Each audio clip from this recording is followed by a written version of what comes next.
My name is Jack Thompson, and I've spent the last decade living in the shadow of Silicon Valley, a place where innovation blooms like wildflowers and ambition often tramples the heart. I had a stable job as a project manager at a mid-level tech firm, but my real pride came from my wife, Sarah. We were the kind of couple that friends envied. I was the steady, grounded one, while Sarah was the vibrant spark, full of life and laughter. We lived in a modest but comfortable apartment in San Francisco, surrounded by the buzz of tech startups and the hum of ambition. Sarah was a marketing executive at a burgeoning tech company, and I admired her drive. Her days were filled with brainstorming sessions and late-night pitches, and I always supported her. But as it often goes in this fast-paced world, the line between professional and personal can blur. Enter Eric Lawson, the CEO of a tech giant that was making waves with its cutting-edge products. Charismatic and brilliant, Eric was the kind of man who could charm the socks off anyone. I remember the first time I met him at one of Sarah's work events. He was magnetic, drawing people in with his confident demeanor and sharp wit. I thought nothing of it at the time. He was just a guy in a suit after all. As the months rolled on, I noticed subtle changes in Sarah. She was more distracted, often lost in thought, and her late nights at work became more frequent. I brushed it off as the pressures of her job. After all, the tech industry was notorious for its demanding hours. But deep down, a nagging feeling began to take root, whispering doubts that I tried to silence. Was she really just working late, or was there something more? The day I discovered the truth was etched in my mind like a scar. I came home early from work, eager to surprise her with dinner. I had picked up her favorite takeout and was excited to see her smile. As I stepped through the door, I heard laughter coming from our bedroom. It was a sound I knew all too well, the kind that makes your heart flutter when you're in love. But that laughter was different. It was laced with an intimacy that sent chills down my spine. I set the food down and crept closer, my heart pounding in my chest. I could hear their voices, low and conspiratorial. My gut twisted as I recognized Eric's voice. I stood frozen, my mind racing. I wanted to turn back, to walk away and pretend I hadn't heard anything, but my feet wouldn't move. I was a prisoner to my own curiosity and dread. Then I heard her say it. "You make me feel alive, Eric." The words cut through me like a knife, and I felt the world around me collapse. I stumbled back, my heart hammering in my ears, and before I knew it, I was running out of the apartment, leaving the takeout behind. I needed air, clarity, anything to drown out the chaos in my mind. I wandered the streets of San Francisco, my thoughts a whirlwind of betrayal and disbelief. How could she? How could they? I had trusted her, loved her, and this was how she repaid me.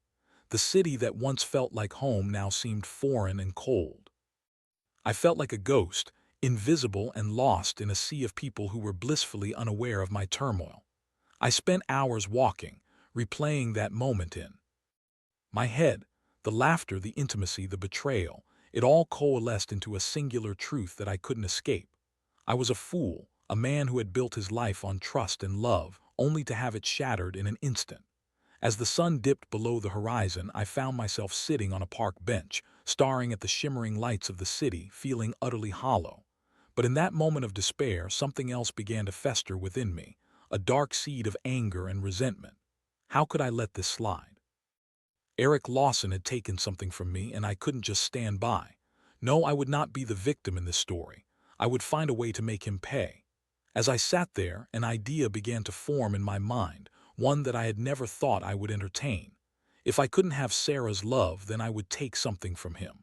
I would ruin his next product launch, the one that had been hyped up for months, the one that could make or break his company. It was a small but potent revenge that would give me a sense of satisfaction, a way to reclaim my power. I stood up from the bench, the cold night air invigorating me. I had a plan to make Eric Lawson feel the sting of betrayal just as I had. The wheels were set in motion, and I knew this wouldn't be easy, but I was determined. I would become the architect of my own revenge. The next few days were a blur of emotions, each one more intense than the last.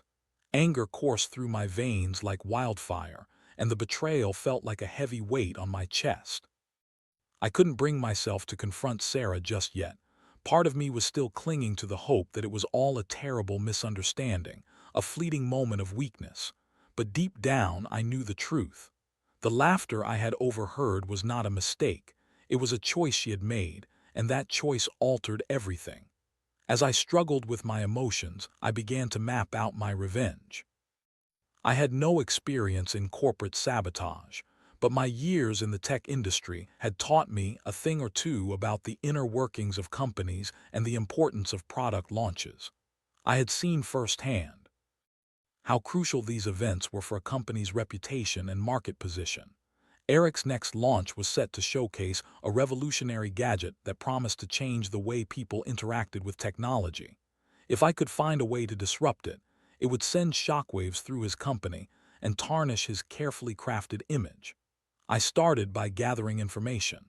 I knew that Sarah's company had a close relationship with Eric, often collaborating on marketing strategies and product promotions. It would be easy for me to slip in and out of their circles unnoticed.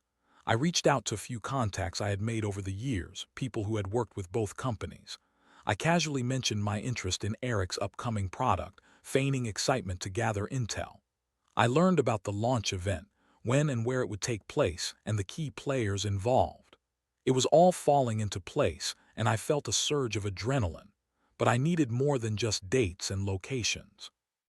I needed to understand the product itself, to find a weakness I could exploit. So, I decided to dig deeper. I spent hours online, researching every article, press release, and social media post related to the product. I discovered that the launch was centered around a new feature that had yet to be fully tested. It was a gamble, and the tech community was eagerly anticipating its release. If I could expose a flaw or leak information that would undermine its credibility, I could cause serious damage. The plan began to take shape in my mind. I would reach out to a few well-placed journalists and leak some damning information about the product's untested features. It would create a media frenzy that would overshadow the launch and call into question the integrity of Eric's company. I felt a sense of power building within me, a stark contrast to the helplessness I had felt just days before. This was my chance to reclaim my dignity. As I plotted my course of action, I couldn't help but think about Sarah. She had no idea what was coming. Part of me felt guilty. She was still my wife, after all. But the anger was too consuming, drowning out any remnants of love I had left. I had to remind myself that she had made her choice when she decided to betray me. On the day of the launch, I woke up with a mix of excitement and anxiety. I had spent the previous night drafting an anonymous email to a tech journalist I had come to know through my network. I carefully crafted the message, outlining the potential flaws in Eric's product and hinting at the fact that it had not undergone proper testing. I hit send just as the sun began to rise, watching as the clock ticked closer to the launch event. I spent the morning packing my apartment, my heart racing with anticipation. I could almost feel the chaos that was about to unfold. The tech world was a small one and news traveled fast. I could envision the headlines: CEO's unproven product launch in jeopardy, or tech giant's new feature under fire for lack of testing. The thought brought a twisted smile to my lips. As the hours passed, I kept checking social media, refreshing my feed every few minutes. I wanted to be the first to see the fallout.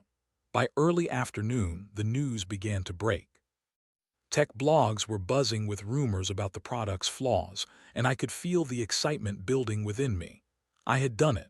I had struck a blow against Eric Lawson, and I reveled in the thought of his impending humiliation.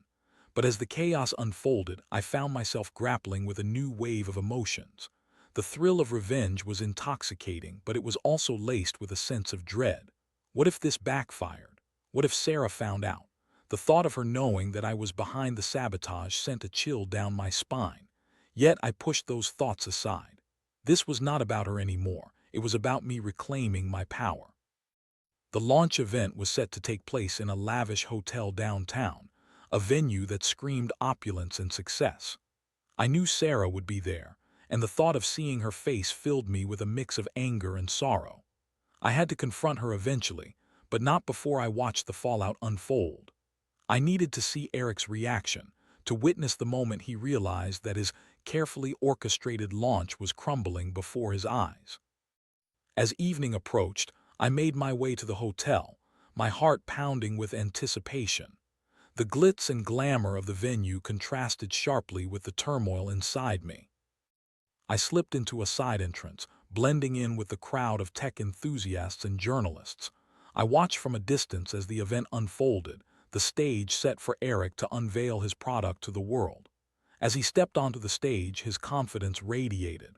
I felt a pang of envy mixed with satisfaction. He had everything I wanted: success, admiration, and, most cruelly, my wife.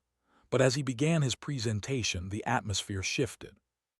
Whispers spread through the audience, and I could see the unease etched on his face as the first questions about the product's integrity began to surface. The journalists were relentless, and I felt a rush of exhilaration. This was it. My revenge was unfolding just as I had planned. I stood there, hidden in the crowd, watching as Eric's world began to unravel.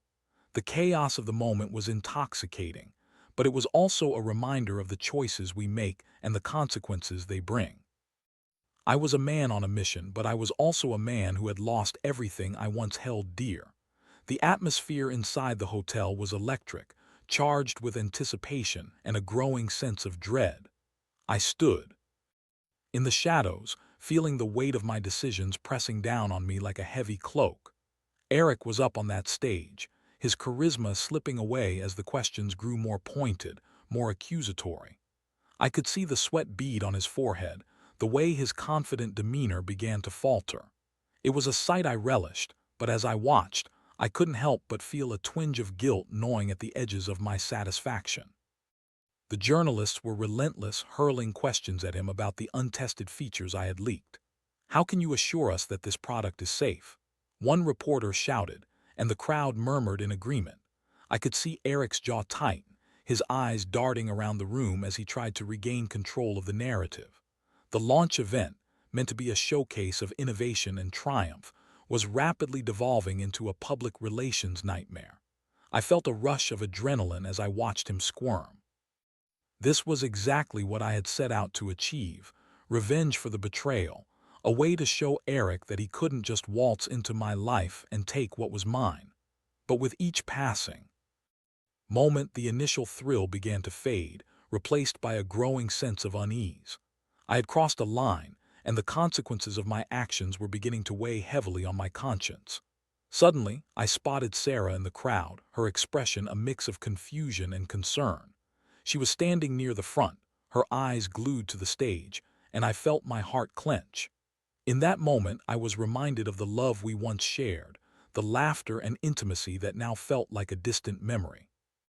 I had wanted to hurt her, to make her feel the pain I was experiencing, but now I found myself questioning whether this was the right path. As Eric stumbled through his presentation, trying to regain his footing, I noticed Sarah's expression shift from confusion to alarm. She must have sensed the tension in the room, the way the audience was turning against Eric. I felt a pang of regret as I imagined her reaction when she learned the truth, that I was the one behind this chaos. Would she be angry? Would she be ashamed? Or would she finally understand the depth of my pain?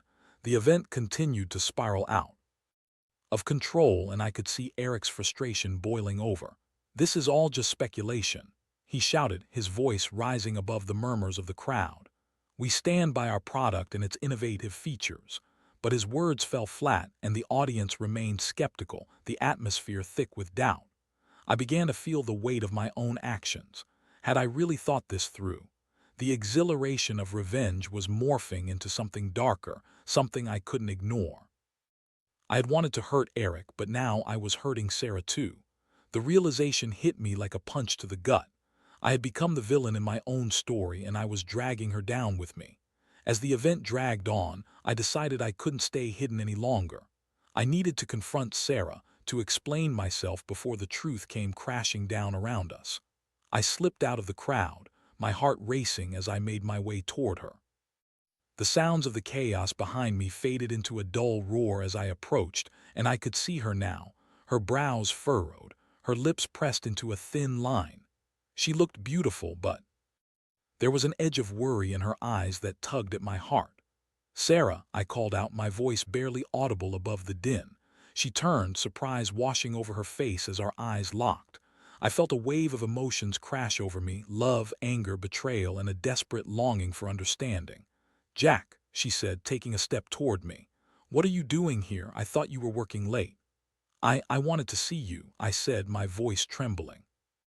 I could feel the weight of the moment pressing down on me, but I couldn't back away now.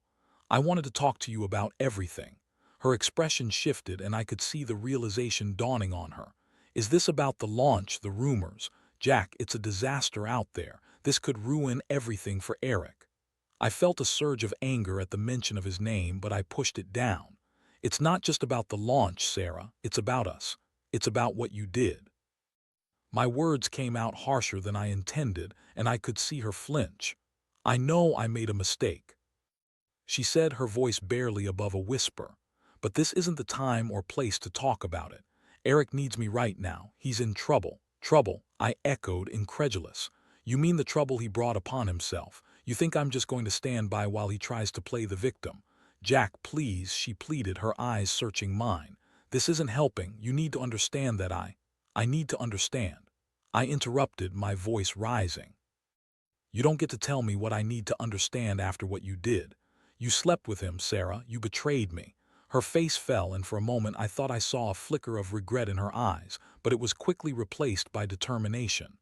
I know, and I'm sorry, but what you're doing right now, it's not going to fix anything. It's just going to make it worse. I felt a wave of frustration wash over me. She was right to an extent. I had already crossed a line, and the fallout was unfolding before my eyes, but I was too deep now. I couldn't back down. I couldn't. Just let him get away with it, I said, my voice low and steady. He needs to pay for what he's done. Pay, she repeated, her expression shifting from concern to anger. What do you think this is going to achieve, Jack? You think ruining his launch is going to make me love you again? It's only going to push me further away. Her words struck me like a slap, and I felt the anger drain from my body, leaving behind a hollow ache. I had wanted to hurt Eric, but now it felt like I was hurting the one person I had wanted to protect the most. I don't know what else to do, I admitted, my voice cracking. I feel lost, Sarah. She stepped closer, her eyes softening. I know you're hurt and you have every right to be, but this is not the way. We need to talk about us, about what happened. Please, let's just take a step back. But as I looked into her eyes, I realized that the distance between us had grown too vast. The trust was shattered, and no amount of conversation could bridge that gap. I had set this plan in motion, and now I had to see it through. I took a deep breath, steeling myself for what was to come. I can't do that, I said finally, my voice steady. I can't just stand by and let him win. I need to see this through to the end. With that, I turned and walked away, leaving Sarah standing there, her expression a mix of hurt and disbelief. I felt a pang of regret as I stepped back into the crowd, but it was swallowed by the rush of adrenaline coursing through me. The chaos of the launch was reaching a fever pitch, and I was determined to watch the fallout unfold. As I disappeared back into the shadows, I couldn't shake the feeling that I was losing not just my sense of self, but the one person who had once meant everything to me. I was a man on a mission, but it was becoming increasingly clear that revenge comes with a price, and I was about to pay it. The chaos of the launch event unfolded like a slow-motion train wreck, each moment more agonizing than the last. I slipped back into the crowd, my heart racing as I watched Eric struggle to regain control. The journalists were relentless, and the tension in the room was palpable. I felt a mixture of exhilaration and dread as I realized that my actions were having the desired effect. But with each passing moment, I also felt the weight of my choices pressing down on me more heavily. The murmurs of discontent grew louder, and I could see Eric's confidence slipping away. Just moments ago, he had been the embodiment of success, poised to unveil the next big thing in tech. Now, he looked like a cornered animal, desperate to escape the scrutiny of the audience. I felt a rush of satisfaction, but it was quickly overshadowed by a gnawing sense of guilt. This wasn't just about him. It was about Sarah too, and the realization that I was dragging her down into this mess weighed heavily on my conscience. As I watched the event spiral out of control, I found myself grappling with conflicting emotions. I had set this plan in motion to reclaim my power, but now I was confronted with the reality that revenge often comes at a steep cost. I wanted to hurt Eric for what he had done for taking my wife from me, but did that justify the damage I was causing? I was becoming the very thing I despised. The journalists were firing questions at Eric, and I could see the frustration boiling over in his demeanor. "This is all baseless speculation," he shouted, his voice echoing through the room. "We stand by our product and its integrity." But the audience was no longer buying it. The air was thick with doubt, and I could see the cracks forming in his carefully constructed facade. I felt a dark thrill at the chaos I had unleashed, but it was mixed with a deep sense of unease. I was no longer just a bystander. I was an active participant in this unraveling. I had wanted to take control, to assert my dominance in a situation that had left me feeling powerless, but now I questioned whether I was truly in control at all. As I stood there, lost in thought, I noticed a familiar face in the crowd. It was Lisa, one of Sarah's colleagues, and she was looking directly at me with a puzzled expression. I quickly turned away, not wanting to draw attention to myself.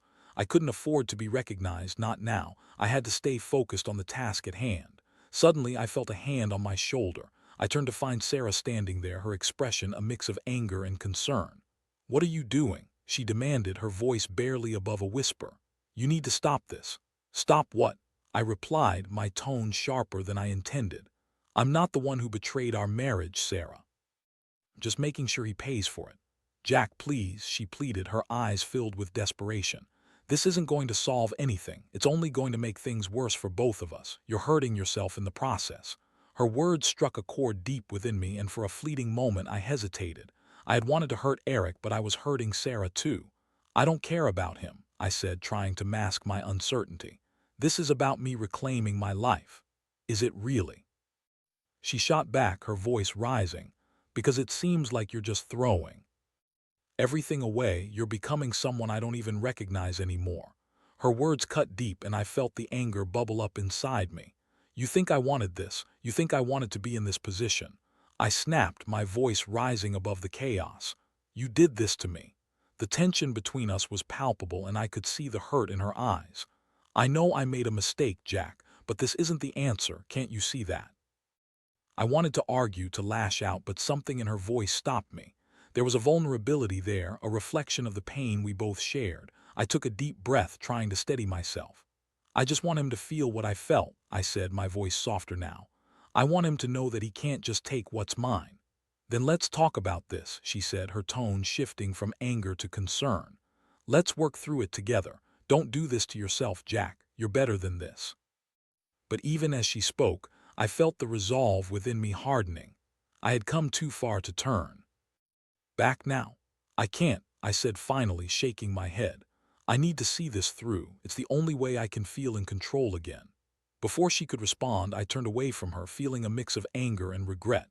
I didn't want to hurt her, but I felt like I had lost my way. I had wanted to reclaim my power, but now I was drowning in a sea of my own making. I needed to focus on Eric and the chaos I had unleashed. As I turned back to the stage, I could see the panic in Eric's eyes. The event was descending into chaos, and I felt a sense of satisfaction wash over me. This was what I had wanted, to see him squirm, to see the cracks in his perfect facade. But as I watched him struggle, I couldn't shake the feeling that I was losing myself in the process. The journalists continued to barrage him with questions, and I realized that my actions were not just affecting Eric. They were affecting everyone in that room, including Sarah.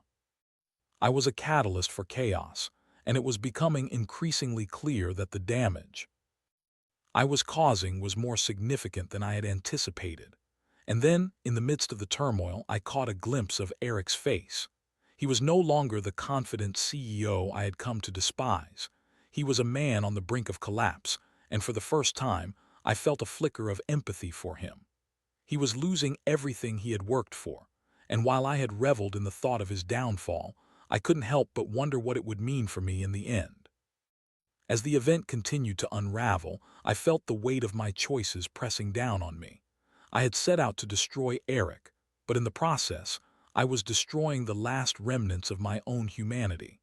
I was lost in a fog of revenge, and I needed to find a way back before it consumed me entirely. The chaos in the room reached a crescendo, and I felt the walls closing in around me.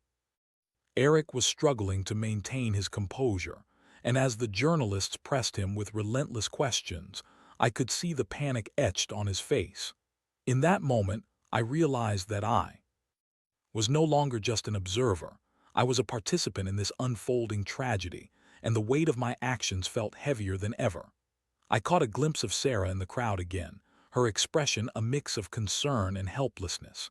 It struck me then, in the midst of all this turmoil, that I was not just hurting Eric, I was hurting her too. The anger that had fueled my revenge was slowly being replaced by a profound sense of loss. I had set out to reclaim my power, but in doing so I had lost sight of everything that mattered. As I watched Eric flounder, I felt a strange empathy for him. He was a man who had built his empire on innovation and ambition, and now it was all crumbling before him. I had wanted to see him suffer, but witnessing his downfall was not as satisfying as I had imagined. Instead, I felt a deep sense of sorrow for both of us. We were two men, one betrayed by love, the other betrayed by ambition, caught in a web of our own making. The event was spiraling out of control, and the murmurs of the audience grew louder. The journalists were no longer just questioning the product. They were questioning Eric's leadership, his integrity, and the very foundation of his company. It was a feeding frenzy, and I had set the stage for it. The thought of it made my stomach churn. I stepped back into the shadows, trying to process everything that was happening. I could hear the snippets of conversation around me, people speculating about what this meant for Eric's company, for the industry as a whole. It was all too much, and I felt like a ghost haunting the scene of my own destruction. Then I made a decision. I couldn't let this continue. I had to put an end to it before it went too far. I had wanted to hurt Eric, but I didn't want to destroy him completely. I didn't want this to become a scandal that would ruin not only his career, but also the lives of everyone involved, including Sarah. I had to find a way to pull back from the brink. I took a deep breath and began to make my way toward the stage. I could see Eric now, his hands gripping the podium as he tried to regain his composure. The audience was growing restless and the tension in the room was palpable. I felt a surge of determination, the kind that comes when you know you have to do something, even if it means facing the consequences of your actions. As I approached the stage, I could see the confusion in Eric's eyes as he caught sight of me. "What are you doing here?" he asked, his voice strained. "I'm here to help," I said, my voice steady despite the chaos around us. "You need to get control of this situation before it completely spirals out of control." He looked at me, disbelief etched on his face. "Help, after everything you've done." "I know," I admitted, my heart racing. "But this isn't just about you anymore, it's about all of us. If we don't stop this, it's going to ruin everything, your company, your reputation, and even Sarah." For a moment, I saw a flicker of understanding in his eyes. The panic that had gripped him began to fade, replaced by a cautious resolve. "What do you propose?" he asked, his voice low. "Let's address the concerns head-on," I suggested. "You need to acknowledge the flaws and reassure everyone that you're taking them seriously. If you can do that, you might be able to salvage this launch." He hesitated, glancing at the audience, then back at me. "And what about you? What's in this for you?" I took a deep breath, knowing that I was laying myself bare. "I don't want to be the villain in this story. I just want to find a way to move forward, for Sarah's sake and for mine." Eric seemed to weigh my words for a moment before nodding slowly. "Okay. Let's do it." He stepped back from the podium and gestured for me to take his place. My heart raced as I faced the audience, feeling the weight of their scrutiny. "Ladies and gentlemen," I began, my voice steady despite the chaos. "I know there are concerns about the product launch and the integrity of our work. We take those concerns seriously, and I want to assure you that we are committed to transparency and accountability." The audience was silent, their attention rapt as I continued. "We recognize that there have been questions about the untested features, and we are actively reviewing our processes to ensure that we deliver a product that meets the high standards we set for ourselves. We appreciate your feedback and will take it into account as we move forward." As I spoke, I could see the audience begin to relax, the tension in the room easing slightly. I felt a sense of relief wash over me. This wasn't just about revenge anymore. It was about taking responsibility for my actions and trying to make amends. When I finished speaking, I stepped back, allowing Eric to take the stage again. I could see the gratitude in his eyes as he resumed control. "Thank you for your understanding," he said, his voice steady. "We are committed to ensuring that this launch is a success, and we appreciate your support." The applause that followed felt like a weight lifting from my shoulders. I had faced the chaos and managed to find a way to quell it, at least for now. I glanced over at Sarah, who was watching with a mix of confusion and relief. I could see that she was processing everything that had just happened, and I knew that this moment would change everything for us. As the event began to wind down, I stepped away from the stage, my heart still racing. I had taken a risk, but it had been worth it. I had found a way to turn the tide, not just for Eric, but for myself as well. I knew that I couldn't erase the past, but I could take steps to move forward. I made my way through the crowd, searching for Sarah. When I finally found her, she looked at me with an expression that was hard to read. "What just happened?" she asked, her voice a mix of shock and admiration. "I realized that I didn't want to be the villain," I said, my voice steady. "I wanted to take control, but not at the expense of everything that mattered. I just want to find a way to move forward." Her expression softened, and I could see the glimmer of hope in her eyes. "You did something brave, Jack. I'm proud of you." But as I looked into her eyes, I knew that the road ahead would not be easy. We had both been wounded by the choices we had made, and while I had taken a step toward redemption, the path to healing would require more than just one act of bravery.